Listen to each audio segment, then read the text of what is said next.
The Paper Bag Princess. Story by Robert Munsch. Illustrations by Michael Moncheco. Elizabeth was a beautiful princess. She lived in a castle and had expensive princess clothes. She was going to marry a prince. His name was Ronald. Unfortunately, a dragon smashed her castle, burnt all her clothes with his fiery breath, and carried off Prince Ronald. Elizabeth decided to chase the dragon and get Ronald back. She looked everywhere for something to wear, but the only thing she could find that was not burnt was a paper bag. So she put on the paper bag and followed the dragon. He was easy to follow because he left a trail of burnt forests and horses' bones. Finally, Elizabeth came to the cave with a large door that had a huge knocker on it. She took a hold of the knocker and banged on the door. The dragon stuck his nose out of the door and said, "Well, a princess.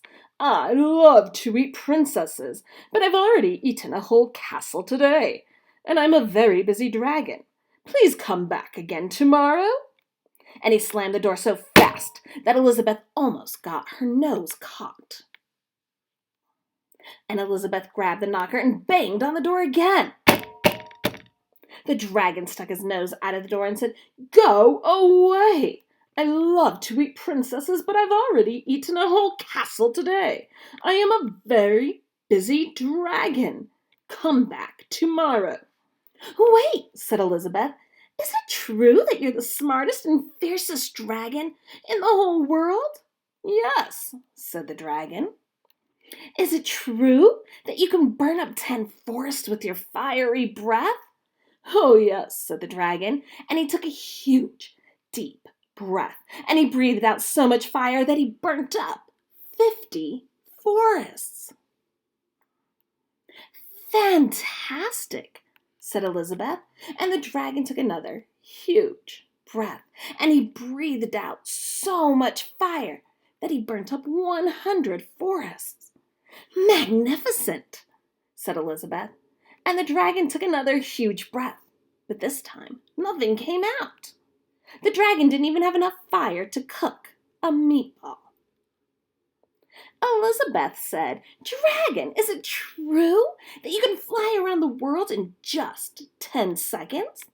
"Why, yes," said the dragon, and he jumped up and he flew all the way around the world in just 10 seconds. He was tired when he got back, but Elizabeth shouted, "Oh, fantastic! Do it again!" And so the dragon jumped up and he flew around the world in just 20 seconds. And when he got back, he was too tired to talk, and he lay down and went straight to sleep. Elizabeth whispered very softly, "Hey, dragon!" And the dragon didn't move at all. She lifted up the dragon's ear and put her head right inside, and she shouted as loud as she could, "Hey, dragon!" And the dragon was so tired, he didn't even move. And Elizabeth walked right over the dragon and opened up the door to the cave. There was Prince Ronald. He looked at her and said, "Elizabeth, you are a mess. You smell like ashes and your hair's all tangled and you're wearing a dirty old paper bag. Come back when you're dressed like a real princess." "Ronald," said Elizabeth, "your clothes are really pretty and your hair is really neat. You look like a prince, but really, you're a bum." And they didn't get married after all. The end.